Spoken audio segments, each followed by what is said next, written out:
Milieu des années 90 chez AMD, la nouvelle architecture prend du retard, mais AMD en parle afin de montrer aux consommateurs et à la presse qu'ils sont sur le coup et ne pas se montrer largués.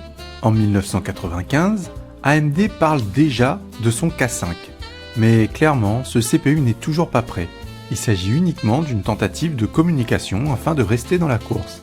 Et pour réduire l'écart qui se creuse avec l'Intel Pentium, AMD tentera de produire un AM5X86. C'est un CPU de 133 MHz, sorti cette même année 1995, soit 2 ans après le premier Pentium d'Intel. Mais ce CPU, également appelé le 5X86-133, n'est autre qu'un AM486, avec un multiplicateur x4 sur une base de 33 MHz pour lui permettre d'atteindre ces fameux 133 MHz. Cet AM486 sous stéroïdes tournera sur des cartes mères de 486 DX2 et DX4.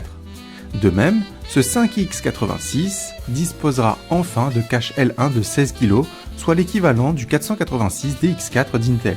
Et même, quelques exemplaires seront capables d'atteindre les 150 MHz. Alors il faut savoir que le socket 3 ne dispose pas d'un multiplicateur d'horloge x4. Il faut passer la carte mère en x2 pour que le CPU tourne réellement en x4. On pouvait également utiliser ce CPU sur un socket 1 ou 2, mais avec un régulateur de tension de 3.3 volts. Avec son coef et son cache L1, ce 5X86 d'AMD sera capable de titiller un Pentium d'entrée de gamme. D'ailleurs, AMD le présentera comme l'égal du Pentium 75 avec un hommage tout particulier, l'AM5X86 P75. C'était la naissance du P-Rating.